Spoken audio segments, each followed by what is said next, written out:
Hi, so today I'm going to take you through the TriLog.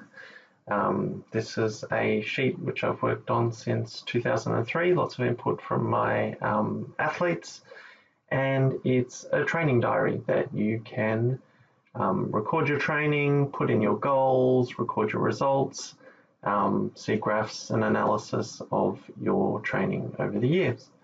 It's very simple.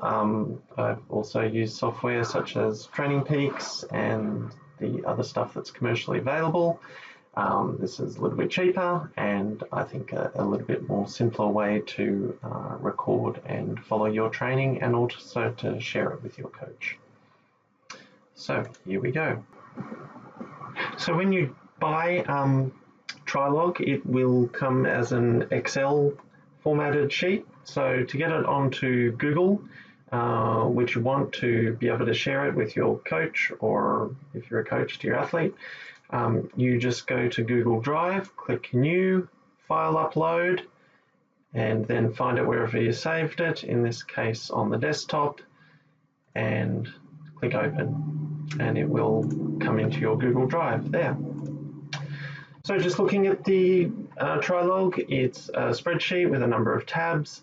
The first tab is just kind of an introduction to yourself, your personal details, your goal statement that you can look at during the year to see if you're hitting your goals.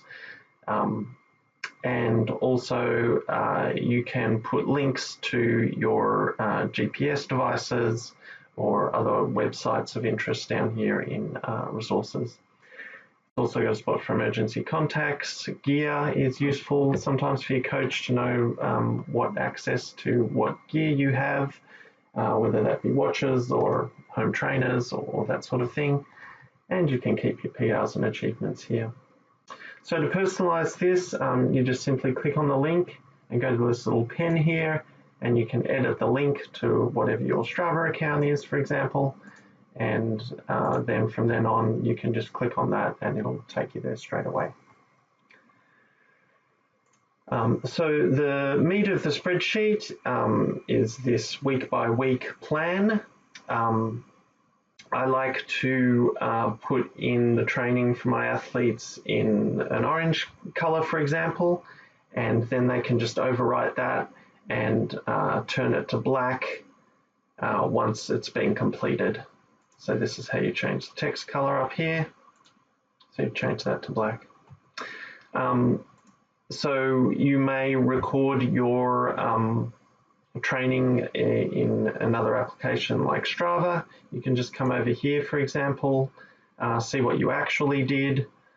So 9.7 miles, 43 minutes it took me. I was in what we call zone 1, aerobic. So I can come over here, type that in, make sure you lead with a 0 with what you actually did.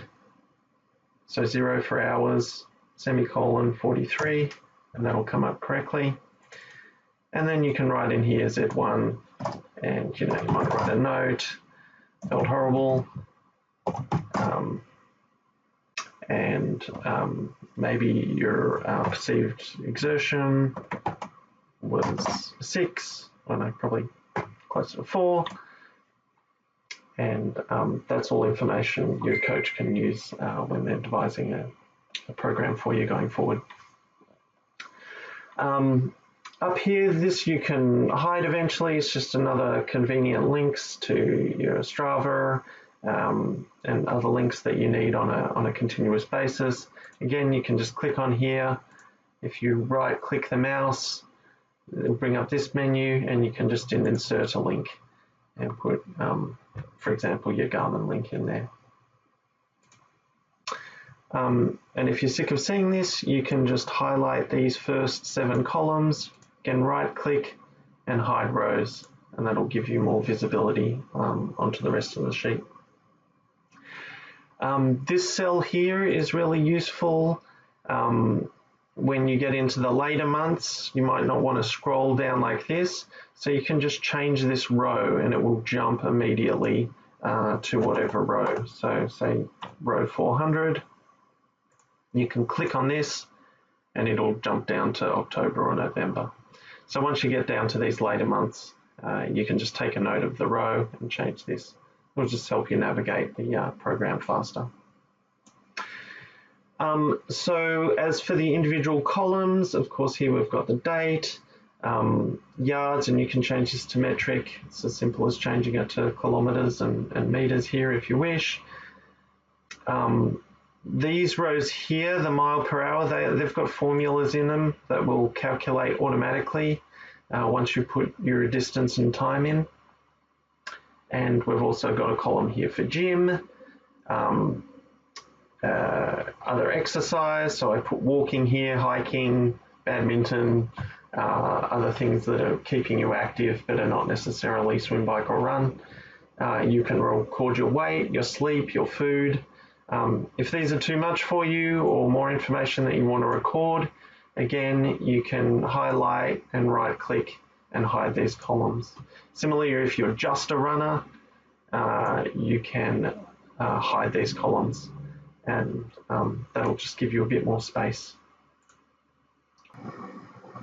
Moving over to the next tab is just a summary of each month. So as you go along, this will calculate up your yards, mileage, and mileage for the run, and your gym, and your total triathlon training for the month, to give you an idea how your volume's building up. Moving on to the next tab is graphs. So this just gives you a graphical representation of the hours you're doing each week for each sport. So run, bike, and swim in blue, and that'll just tabulate through for the year to see how you're going with all that. The next one is the results tab. So this allows you both to plan your season by putting your races in and the date and the priority. I go into this in one of my blogs, A, B, and C races, your important races, your preparation races, and kind of your training races are a C. And this just allows you to see how your pace are going on the three disciplines. Again, for the transitions when inputting it, remember to do the zeros for hours and minutes, and then seconds next to come out properly. Again, these columns here have formulas, so take care not to write anything in there. Once you fill in these two, this one will self-populate.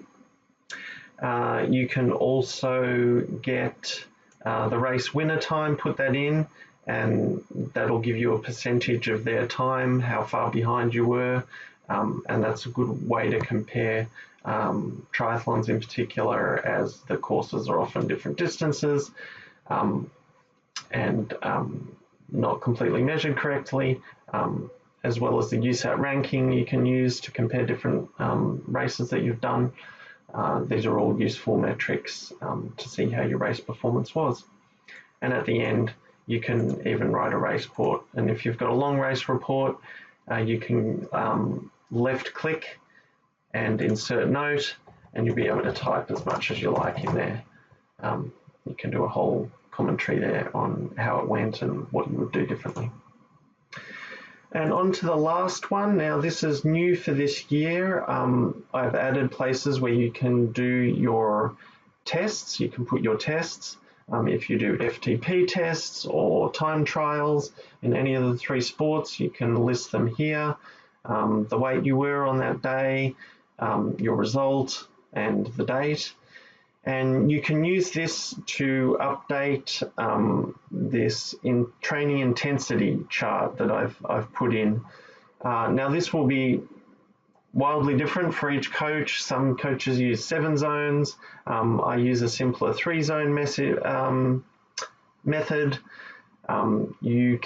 This is RPE, this is a rate of perceived exertion, which I like to use a lot.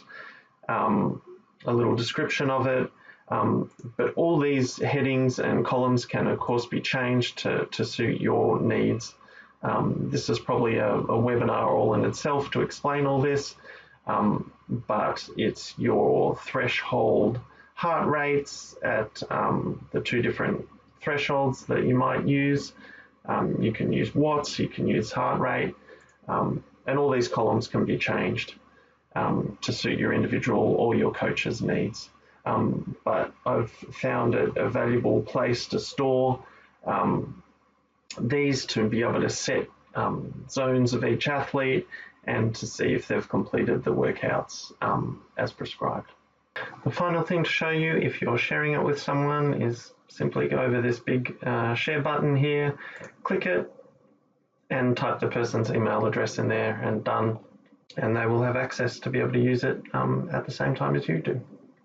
Okay, enjoy the TriLog and download it now and start putting in your goals for 2021. Thank you.